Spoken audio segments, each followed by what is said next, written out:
Daur air nama lainnya hidrologi. Nah, selama daur air itu ada 5 tahapan. Jadi daur air ada berapa? Ada 5 tahapan. Nah, tahapan yang pertama itu disebut dengan tahapan penguapan. Yang kedua adalah kondensasi. Yang ketiga presipitasi. Yang keempat limpasan. Dan yang kelima infiltrasi. Nah, apa aja itu keterangannya? Yuk kita jelasin dulu. Penguapan itu nanti dibagi 3 guys ya. Penguapan itu boleh jadi yang transpirasi, kemudian evaporasi, dan yang terakhir es, yaitu sublimasi.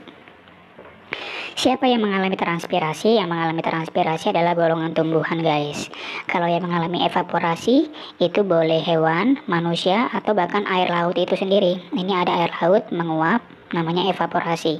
Manusia dan hewan melakukan kepanasan kemudian menguap, itu juga evaporasi. Ya, airnya menguap, itu juga namanya evaporasi.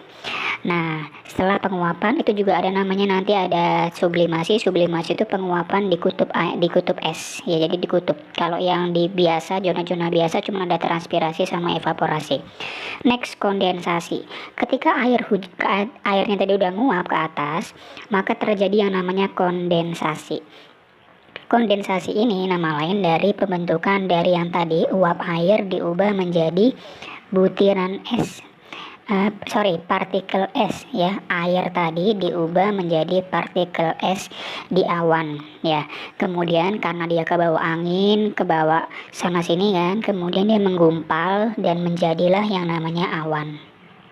Kakak ulang ya, hasil dari penguapan tadi yang tumbuhan, hewan, manusia, kutub es naik ke atas udara, uap airnya tadi berubah menjadi partikel es kecil-kecil, kemudian kena angin, berkumpul, karena berkumpul jadi banyak, namanya apa? Namanya awan.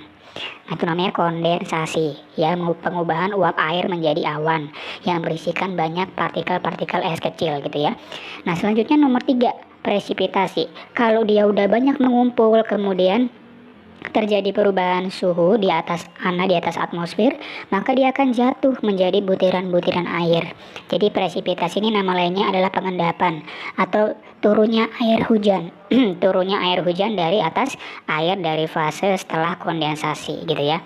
Ketika air hujan udah turun, baik itu ke tanah maupun ke air laut lagi, ini yang jatuh ke tanah, ini akan mengalir dari zona atau dataran tinggi ke dataran rendah. Nah, ini namanya adalah yang nomor 4, limpasan. Jadi air hujan yang turun itu menggenang di atas permukaan air, bergerak dari yang posisi tinggi ke posisi yang rendah, itu namanya limpasan.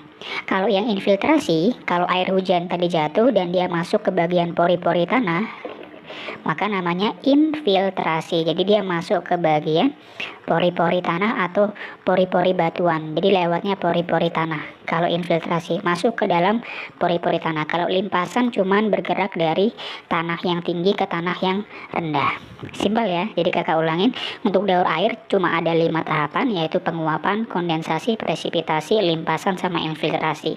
Menguap dulu, kemudian dibentuk awan, awannya banyak, kemudian jatuh menjadi air hujan nama lainnya presipitasi atau butir-butiran air atau butiran es. Kemudian airnya jatuh ke tanah, boleh cuma di atas permukaan tanah yang namanya limpasan, atau dia masuk ke bagian pori-pori tanah yang bernama dengan infiltrasi. Cukup jelas ya, silakan kamu review lagi, kamu putar ulang biar lebih paham lagi tentang daur karbon dan daur oksigen. Kenapa digabung? Karena mereka berhubungan antara CO2 dengan oksigen gitu guys ya. Yuk langsung aja kita masuk ke bagian pembahasan. Ini bagian yang ribetnya, kalau ini yang bagian skematisnya gitu ya. Kalau yang bagian ribetnya itu nggak usah dipikirin ya. Yang namanya organisme yang bisa fotosintesis, maka dia akan menghasilkan oksigen gitu ya. Kayak alga laut, alga itu kan dia punya pigmen fotosintetik sehingga dia bisa fotosintesis dan dia bisa melepaskan oksigen melalui proses fotosintesis. Sama juga dengan tumbuhan, ini ada tumbuhan dia bisa fotosintesis sehingga dia melepaskan O2 gitu ya. Nah, tapi dia juga bisa menarik CO2 dari atmosfer untuk apa? Untuk bahan fotosintesis. Fiksasi CO2 untuk apa? Mengikat CO2 di atmosfer untuk proses apa? Fotosintesis. Sama ini juga sama, alga laut itu bisa melepas O2 dan juga mengikat CO2 untuk proses fotosintesis. Nah, tumbuhan ya, tumbuhan, kemudian hewan, manusia ini bisa didekomposisi, ini kurang ya panahnya ya. Ini tumbuhan herbivore, manusia bisa mati kemudian dibuat menjadi jasad mati. Kakak tambahin ya, ini herbivore ke sini ya, jasad mati manusia juga. Nah, itu bisa digunakan untuk sebagai sumber senyawa karbon di alam dan nanti bisa digunakan sebagai bahan bakar fosil gitu ya. Nah, ini tumbuhan akan menghasilkan O2 dan O2-nya akan dipakai oleh hewan dan manusia.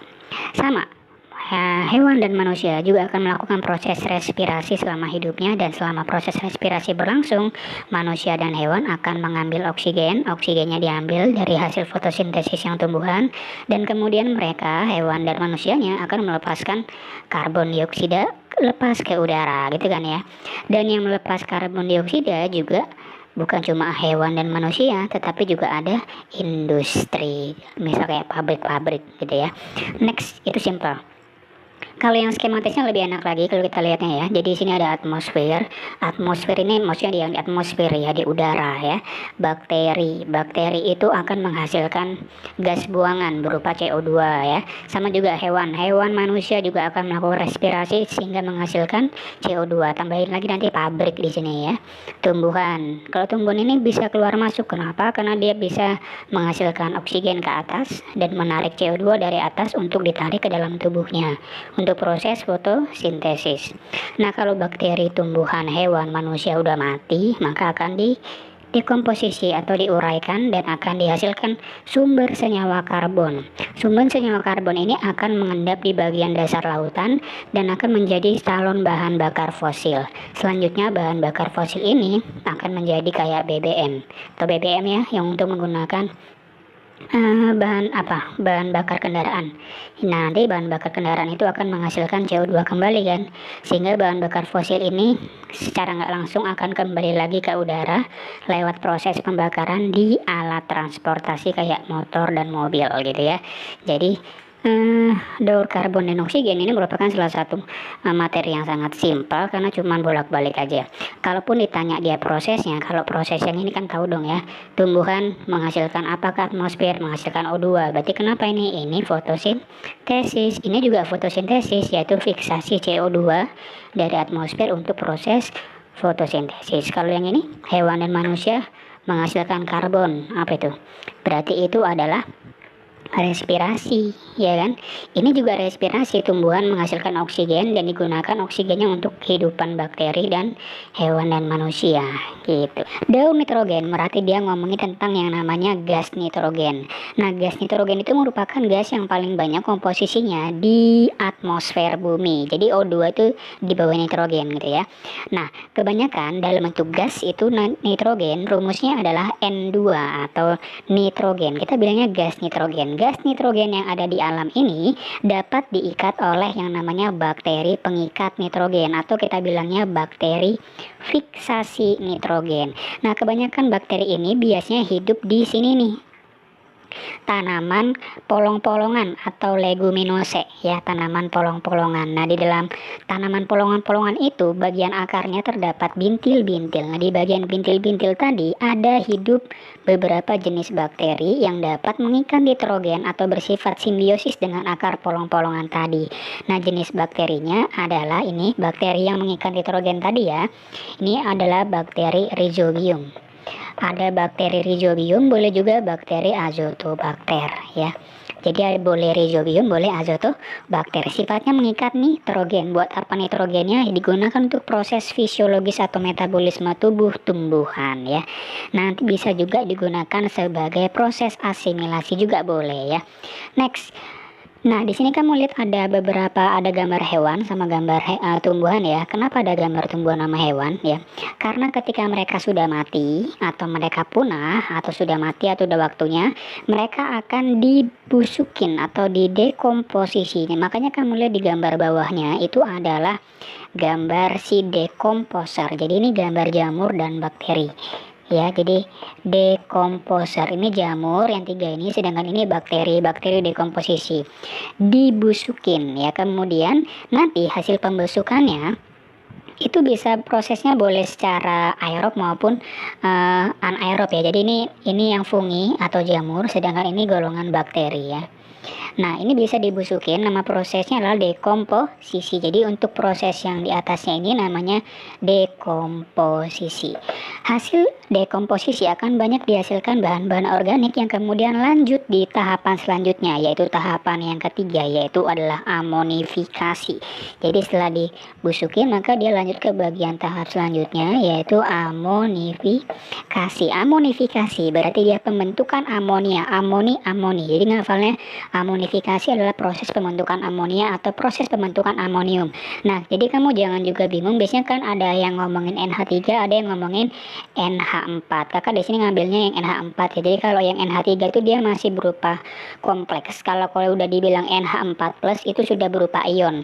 Kalau NH3 itu belum terionisasi, sedangkan kalau udah NH4 dia sudah terionisasi secara sempurna di dalam tanah ya. Nah, ini ada amonifikasi, proses pembentukan amonia dan amonia ataupun amonium. Dari amonia atau amonium menjadi NO2. NO2 itu merupakan nitrit. Jadi kalau kita lihat di sini NO2 ini nama lainnya adalah nitrit. Karena dia mau jadi nitrit, maka kita bilangnya adalah prosesnya dari amonium atau amonia menjadi nitrit. Prosesnya ini disebut dengan nitritasi. Nitritasi mau jadi nitrit gitu ya. Nah, proses ini pastinya dibantu dengan bakteri-bakteri aerob yang terdapat di dalam tanah. Nah, jenis bakterinya untuk proses nitritasi adalah Nitrosomonas, dibantu dengan bakteri yang namanya Nitrosomonas dengan bakteri Nitrosococcus ya. Jadi untuk proses nitritasi dibantu dengan dua jenis bakteri ini ya.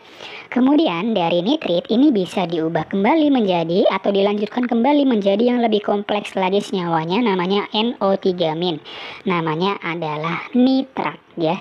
Jadi NO3 ini namanya adalah nitrat. Nah, prosesnya dari sini ke sini karena dia mau jadi nitrat, maka cara menghafalnya adalah nitratasi. Nah, proses nitratasi ini juga dibantu oleh bakteri ya. Namanya bakterinya adalah nitrobakter ya. Bakteri nitrobakter.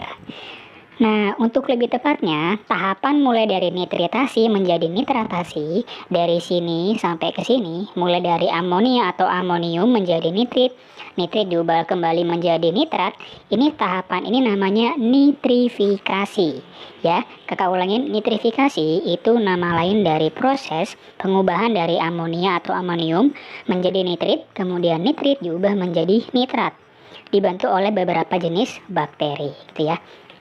Next, kalau udah terbentuk nitrat, ini boleh langsung dipakai sama tumbuhan ya. Nama prosesnya adalah ini yang ke atas dipakai tumbuhan. Namanya adalah prosesnya asimilasi. Untuk mendukung proses metabolisme atau fisiologi di dalam tubuh tumbuhan ya. Kemudian untuk NO3- ini juga bisa langsung dipakai sama bakteri yang sebelah kanan ini, paling kanan, dilakukan denitrifikasi. Jadi kalau dia masuk ke bagian yang ketumbuhan namanya asimilasi.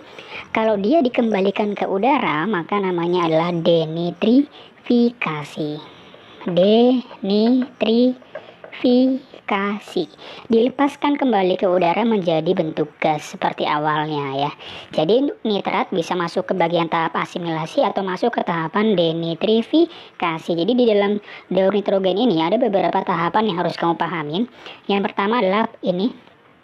Yang pertama banget adalah fiksasi. Fiksasi ciri khasnya adalah dia menunjukkan akar tanaman, di mana akar tanamannya itu terdapat bulat-bulatan atau bintilan, di mana di bintilannya mengandung bakteri untuk mengikat nitrogen sehingga sifatnya simbiosis dengan akar tanaman ya. Kemudian dari fiksasi nanti bisa lanjut ke bawah boleh, ke kanan juga boleh, karena sifatnya siklus ya.